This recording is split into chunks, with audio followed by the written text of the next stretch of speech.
Steve, thanks for sitting down. I want to start off talking about USA Facts, and how does that fit into this philosophy you've talked about around wanting every kid in America to have a chance at a better economic situation than her or his parents?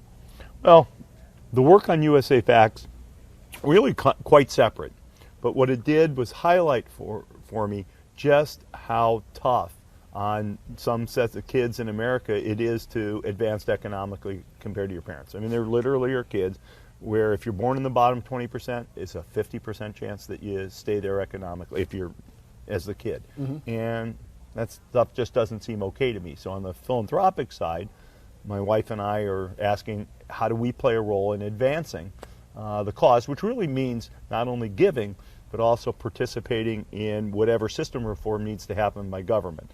Now, does it help that I'm also studying a little bit on the USA Facts side, what government does and where the money goes? Sure. So they sort of weave together, but they're really independent efforts. Backing up a bit, I want to talk about Microsoft. Taking a look at the stock chart, you took over as CEO at like the worst time to take over as CEO, right? Yep. I mean, it's right when the stock was getting... What do you think of the market as a mechanism for communicating the truth? Because the Microsoft that's heading up today is the Microsoft that you were helping to build over that decade plus. Well, what's it Warren Buffett says? The market is a, what does he say? Weighing machine.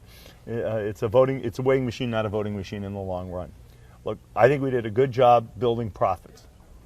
Over time, there's some correlation that's got to exist between profits and stock price, although this market has sort of said we're willing to be very long-term patient with some market caps that are way out of whack with the current earnings. But I feel like we did our job. Our job was to drive up earnings. That's our controllable. Stock price is not our controllable. And I'm glad to see the company getting the recognition it deserves, not only for past work, but the work that's been done since I left. And I think, frankly, I don't think the stock price had any chance to move as long as I was CEO. People were locked into a worldview about how things were, and sort of the change CEO let people step back and say, okay, let's think about this thing again. We picked an incredible successor. He's doing an absolutely great job, and he was able to get people to take a fresh look at the company. You change your mind about Amazon? Yeah, obviously, I would have been wrong on anything I ever thought about Amazon valuation. They've built an incredible asset. And the question is, what does that look like in the long term for profitability? I don't know. I was surprised to hear you talk about wanting to get USA Facts data on Alexa. Because you used to be the guy, every time you walked into a room, you were looking to see how many Windows PCs there were versus everything else. Microsoft's got Cortana, doesn't exactly have a device like the Echo, but has your philosophy changed? No. Any area in which Microsoft has a device, I'm all in, man. I'm a big shareholder. Those are my friends. I'm all in. There isn't the equivalent of an Echo now from Microsoft. There's some hardware partner thing, blah, blah, blah. You know, I'm all in on the Surface. Microsoft doesn't have a phone really right now, so I've kind of had to modify my view. But where Microsoft's in, I'm all in. Our locker room at the Clips, yeah. We're going to put in a Surface Hub. We are a Microsoft organization. Okay. How far are you willing to push your investment in USA Facts? You started off at $10 million. You're talking about hiring more people. You're talking about having state data. How big is this going to get? I don't know. I mean, right now we're sort of one foot in front of the other. I'm not sitting here afraid of what it might cost. I mean, I've been very blessed and very fortunate. The bigger issue for me is, can we constantly make the data interesting to people so people are using our work product? And if people are using our work product, it's not the money that's going to turn me off. Do you have a big picture philosophy on what facts mean to democracy that's driving this? Yeah, I won't remember the quote. Somebody gave me a Jeffersonian quote on this topic, but something to the effect that if you want to have a representative democracy, you have to have an educated citizenry. And I think numbers are an important part of the education process, because when push comes to shove, you're either writing a law or you're deciding how much money to put into something. Or you're imposing regulation. Those are the real three tools of government. And we want to give good tools to understand the one that is grounded in numbers as opposed to words. Data is an important foundational layer to what's going on right now with artificial intelligence. How much of that was starting to percolate up when you were leading Microsoft as CEO, and is it developing at the pace and in the way you were expected? Yeah, I mean, my last years at Microsoft, 3-4 years, whatever, all we talk about is machine learning. Now it's people like AI again. Right. They like virtual reality. But basically the concepts that the computer can help process what's going on in the world for you, that is a powerful concept. And it's got a lot of different places. I think things have moved in some ways more slowly than I would have expected. Really? Yeah, I think augmented reality has come slower. I mean, we made this big investment. I was there in HoloLens, and it takes a little bit longer, as it always does in anything I know in tech, to get things to land. And whether it's Microsoft or competition, that's certainly what I've seen happen. But I'm glad to see the energy around the topic because it is the frontier of innovation. When did you decide to buy the Clippers? The minute my son called me and said, "Dad, this team's going to sell," I knew I wanted to buy a basketball team. He says, "You like LA?" And he watched what had happened in the newspaper. 24 hours later, he said, "Dad, I bet this team sells." And I said, "Okay, you're probably right, son. I'm all in." What surprised you the most on the business side about how that's developed? I'll tell you, until you really get in the game, really understanding all about sort of luxury tax, salary cap, revenue sharing. Turns out they're tied together for some reasons I won't go through, to a little bit of arcania. Didn't understand that a lick compared to what I understand now. And some of the things I thought would happen economically won't, and some other things might happen. So, is that a good thing? It's okay. I mean, look, at the end of the day, right now, since we talked about Amazon, you can think about the investment in a sports team as a little like an Amazon. You're investing in an appreciating asset that basically delivers no profits. Right? Okay. I mean, that's not a bad thing. If you can get a little dividend income out of it, or at least avoid a negative dividend, that's good. You've been against an income tax in Washington State. No, right? I'm not against an income tax Washington State. No. I was asked by somebody, would an income tax have an effect on business? And I said, yes, it will. I'm not expressing a point of view. It's like a lot of things in USA Facts. I will tell you, I mean, it's economics 101. Okay. If the price of something goes up, guess what? You're going to sell fewer units. The price of labor goes up, you might have fewer people employed. I'm not saying it's right, wrong. Sort of our state legislature will get to make that decision. Our city governments will get to make that decision. But denying sort of supply and demand in economics, I won't do that. I thought in 2010 you contributed against the effort for an income tax then. Have you changed? Maybe I did. I don't remember actually, but possible. As CEO of Microsoft, you have to say, we brought a bunch of people here who were expecting a certain tax structure. And you're right, I did. I forgot all about that. But people were expecting a certain tax structure. They built their lives expecting taxes of X, not Y. And so change is hard on people. You say all of a sudden, hey, we're paying you X, but now 10% of that or whatever it is going to go to the government. They say, well, maybe I would have taken a job in California instead. Right. So I think it's important to have consistency. And if the legislature decides it wants to change, that can happen. It should happen with plenty of lead time and plenty of notice, and with full understanding that the laws of supply and demand will continue to work. I mean, we're seeing this right now in the NBA. Salary cap. Okay, we can pay our players X. Other guys can pay them X. But if you're in Texas, guess what? They have less taxes to pay on that income than if they're in California. Right. And guess what? Some players will go play in Texas for exactly that reason. So yeah, it's on my mind right now. There is a bit of a broader philosophical issue behind this, I guess. Is it a problem, you think, that there's this rift opening up, as you've shown in the data in USA Facts, between the rich and everyone else in America? Do you have an opinion about where that leads and whether it's a good place or not? Well, I don't know. It's certainly the notion that says our country overall has to form decisions. The way things work in this country, it doesn't matter what your income is, everybody gets a vote. And that collective needs to decide what it thinks about this issue. And it's not weighted. It's not like rich people get to vote more or poor people get to vote more. Everybody gets to vote. And I think that's an important topic, and if people think it's of prime importance, guess what?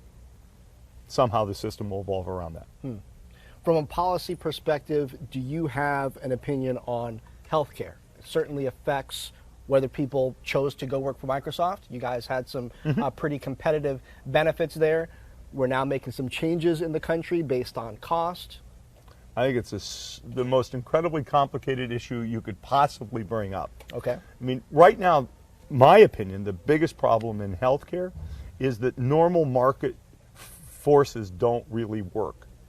In most markets, an intelligent buyer, an intelligent seller, you know what the price is, you decide whether you want to buy, there's a competitor, you understand what the product is, a phone's a phone, I want this guy's phone or that guy's phone. None of that works in healthcare. People don't understand the products, they're not priced. My wife and I got a bill for healthcare services that made it look like the price was X, but I knew the real price that our insurance company paid was Y. Here was our contribution, you can't understand it. And so this notion of how do you improve the value of healthcare delivery, how do you let people use their capitalistic forces, their buying power to express what they really want, that's not working the way it is in other sectors of the economy, and yet healthcare is the biggest. I think that is a core issue before you get into a lot of the other policy matters. So we need USA Health Facts? We do, and if you look into USA Facts, there's a lot of health cost data, and guess what? It's an area where I want to add a lot more, because I think it's a super important one for people to understand. What do you want to add? Well, I'd really like to be able for people to see what the price is per procedure. We don't have that. We have for hospital stay, we can show you what the price is, we can show you the amount of money spent on Medicare this or Medicaid that or private insurance, blah, blah, blah. We can show you that. What I'd really like is what's the unit of work that we think of as patients? What does that look like? What's the average cost of a knee replacement? What is the high price? What's the low price? How do you think about that? I'd really like to get more active, but we're going to have to comb more government data sources. We haven't found anything we really like on that yet. I think it's really interesting. You said that as long as you were CEO, that Wall Street wasn't really going to give Microsoft the shot it deserved. I remember right around that time, your last couple of years, Eric Schmidt said something about the 4 platform players that matter, left Microsoft out. Now, I don't think most people who are really paying attention to the tech game would leave Microsoft out. How do you look at the platform players that matter? Would you count those 5, Apple, Amazon, Alphabet, Microsoft, Facebook, as the ones that matter, or do you look at it differently? Look, I think there's other guys who matter. It's just a question of what. I think Oracle still matters. Okay. Absolutely. I mean, I think the highlight in the press will be on anything that touches the consumer. Those 5 platforms all have a consumer face. Google, obviously, Facebook, Amazon, Apple, and Microsoft. The other guys who I'd put on the list, they don't have a consumer face. Oracle, some people might put Salesforce on that list in its own way. But the big 5 all have a consumer face. And yeah, I think those are the important ones. I think you have to have a consumer face. I think Surface, for example, and Xbox have been very important to Microsoft in terms of bringing alive a consumer face. For a long time, Microsoft was criticized by Larry Ellison, for one, for trying to do both enterprise and consumer. He said you can't do them both. Now it's funny, Amazon is doing consumer-facing retail and also doing enterprise in the cloud. Lots of people are doing it. You say it's essential now. I have always thought it was essential to stay a leading player, because at the end of the day, there's some decisions that get made in IT, there's some decisions that get made by line of business people or by real users, and if you really want to be in a strong position, you want to be able to influence all of those attack points. So the Oracles and Ciscos of the world need to figure out consumer? I'm not going to advise anybody on their business. I like the direction we took at Microsoft. I like the direction Satya's got the company going today. What has that been like for you? Easier or harder to watch somebody else run a company that you certainly helped to build? You're still the largest shareholder by my count. Yeah, the first year was hard. We made a very good decision. 2 good decisions. Number one, I made a very good decision, I'll say. When I stepped away, I stayed on the board. I came off the board the day I bought the Clippers, which was, August of 2014. It turns out that was really good. Not having me around, not having me, sort of in the building, I've only been back in the Microsoft campus once, I think, since I retired. Once. Yeah, I still see Microsoft people. We just don't meet on campus. It just meant, hey, this is your railroad, Satya. You go run it. I left the board, which I think was a great decision, both for me and for the company. Doesn't mean we don't speak as investors or as friends. They welcome my product, or don't welcome, but certainly I get invited to give product feedback when I have it. I'll shoot Satya a little note, and he'll ask people to follow up. But I think it really was good for me to separate, and it was really good for the company. Last question, if you were just starting out right now in your career, what company would you be joining? If I was just starting out now in my career, I'll tell you a funny story. I never thought I'd join a small company. My whole mindset as a kid, or not as a kid, but as a young adult, was to go to a large company. You went to a large one first. Procter & Gamble. My dad was at Ford. I was thinking about joining Ford, actually, somewhere between first and second year of business school when Bill called. So my mindset is for larger Tesla? company. Yeah. I mean, when kids ask me today what kind of businesses, they all want to talk about tech. I think getting into the energy business broadly defined, which would include Tesla, I think there's going to be as many opportunities to make a difference there as anything we'd find in information technology. Hey there, thanks for checking out CNBC on YouTube. Be sure to subscribe to stay up to date on all of the day's biggest stories. You can also click on any of the videos around me to watch the latest from CNBC. Thanks for watching.